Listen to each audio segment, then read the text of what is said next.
ପୁରୀ ରେ ଗୋସାଣୀ ଯାତ୍ରା ନାମଟି ଶୁଣି ମନରେ ପ୍ରଶ୍ନ ଉଙ୍କି ମାରେ।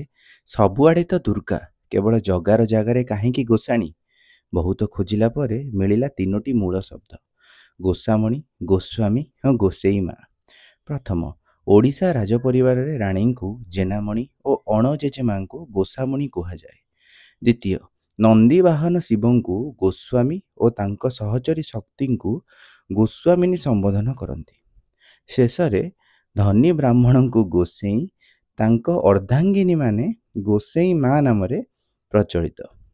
ଅତଏବ ଏହି ଶବ୍ଦଗୁଡ଼ିକର ଅପଭ୍ରଂଶ ଶବ୍ଦଟି ହେଉଛି ଗୋସାଣୀ। ସେ ଯାହା ବି ହେଉ, ଶୌର୍ଯ୍ୟ, ଶକ୍ତି, ସମ୍ବଳର ପ୍ରତୀକ ଭାବେ ଉଗ୍ରମୁଖା ମହିଷାମର୍ଦିନୀ ଦୁର୍ଗାଙ୍କୁ ଉତ୍କଳୀୟ ପରମ୍ପରାରେ ଗୋସାଣୀ ଭାବରେ ପୂଜା କରାଯାଏ। ଆଉ ହଁ, ଗୋସାଣୀମାନଙ୍କ ମେଳିକୁ ଭସାଣୀ ନୁହଁ, ଦେବୀ ସଭା କୁହାଯାଏ। ଚଳଚ୍ଚିତ୍ରରେ ଅନ୍ୟାନ୍ୟ ମୂର୍ତ୍ତିଗୁଡ଼ିକୁ ଦେଖି ଉଙ୍କି ମାରୁଥିବା ପ୍ରଶ୍ନଗୁଡ଼ିକର ଉତ୍ତର ଆଉ କେବେ ଖୋଜିବା। ଜୟ ଜଗନ୍ନାଥ।